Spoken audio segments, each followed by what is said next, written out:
start by focusing on the specific field. What are you planning to apply for, right? And you have to, like I told you, you have to be hyper focused on it, right? So if you are building a show reel for, like, to send to a studio for let's say rotomation, right? Sorry, not automation, just roto. So if you are sending for that, then don't add any other stuff into it. Yeah, so just pick up random footages from all over internet, but try to take like high quality, at least 4K, and like start with silhouette. Once you learn silhouette, you'll know like how to draw lines and, like, draw those lines, have it properly, make it presentable.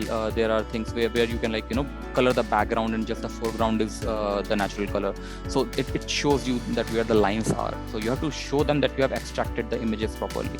So those kind of things that you have, like, you'll have to do for each and every field wherever you want to apply, right? Don't make a blend of everything. Again, so try to find out free resources online. You will get a lot of footages. I mean, you can come to me also. I can provide you with that.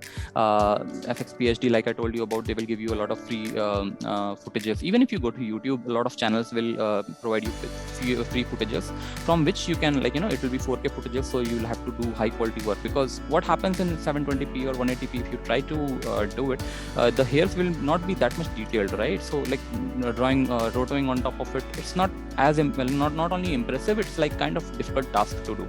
It will be in your own benefit, like for your own benefit, to get a high quality footages. And yeah, that would be for roto. Then in similar approach you can do in prep as well. Like, you can, like, pick up anything, like, go outside, like, you have, like, high quality cameras are there nowadays, right? So you go on a highway, shoot something, like, and just shoot like 15 second or like maybe 10-second, 5-second footage of, like, cars going around, and then just prep out one car. Yeah, and the texture of the road, the shadows, everything has to be so perfect. You have to, like, make it such a like awesome composition that it should never feel that there was a car over there in the first place, right? So just take your niche, whatever you want to do. Yeah, take that particular field and just go crazy on that. Like, do that would be my first advice to do that.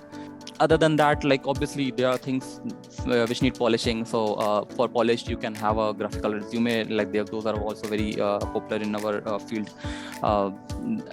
There are I mean, like, depends upon the music. Don't keep it very, very heavy. So that would be my, like, polishing advice. Don't keep it heavy, keep it very light, so that the most focus goes on your work, right?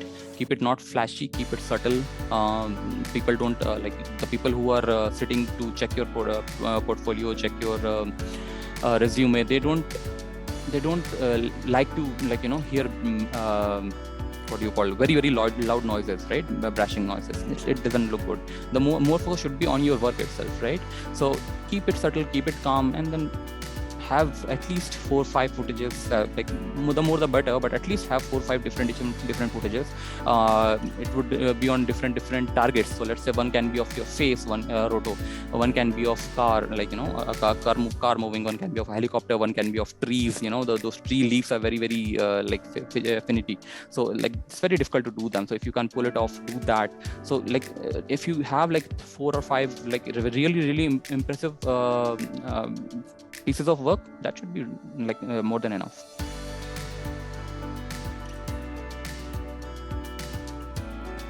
Like, if you want to see how the portfolio is made, you can just go to any big studios, right? So if you go to MPC, if you go to DNEG, just type MPC Showreel 2022 or like DNEG Showreel 2022. They will show you specifically. They will be mostly composting showreels, but at least you'll get the idea what kind of things people are impressed by, because those they have unlimited budgets and they really, really take it up a notch. So if you can take inspiration from that, that would be like really awesome. As far as showreel is concerned, I mean, I can share my screen. So it has, like, whenever you make it, obviously try to keep all your relevant experiences, all your movies in one place, like your same thing, like your phone numbers, mail address, everything, and small introduction about yourself. If you see, I've added a QR code over here. This is basically my showreel. If you just click on it, so I don't know, I don't think you will get the sound, but just something like this. So these will be the movies that I've worked on, some projects. This is an old showreel. This was made back in 2019, I think. Yeah, so this is from Shazam. I'm not gonna make you sit through everything. There's cats, there's another Shazam footage. So basically in this one, when he's pressing against the iron pillar, it cracks, right? So that was not done in real time. So we did this in composting itself. We got the elements from light department. This one is obviously completely 3D. This is again Shazam. His chest plate is totally 3D. We replaced it. Then again 3D element is there. This is Cats, a movie that no one likes, but we did a lot of hard work in this one. This is Maleficent. It has lots and lots of 3D characters are there. Again Shazam. So if you see for Shazam, there are these streaks when he runs from back to front. Those are streak things that we have worked on, and then coming back to Maleficent. Then again Cats. This is Lion King that we worked on. So this is Dora the Explorer.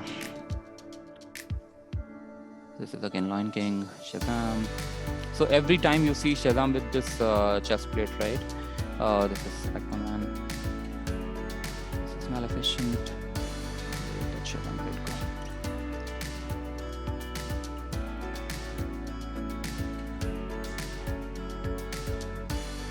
This is Maleficent again. These 3D characters are there. All these fairies in the background, those are 3D. This is Aquaman. In Aquaman, all the tridents and the drips on the trident, all these backgrounds. So like I was talking about the DMPs in the background, the sky and stuff is basically 3D. The water drips are coming from FX department that we had to compose it together. All these sparks that you are seeing, this is Lion King, everything is 3D again. Yeah, so Shazam, whenever you see Shazam, his chest plate is always 3D, right?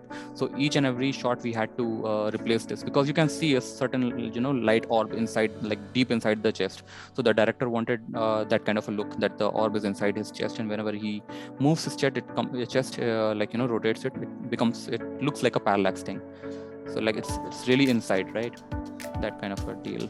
And yeah, it's basically more of the same, I think. Yeah, Lion King footage, Maleficent.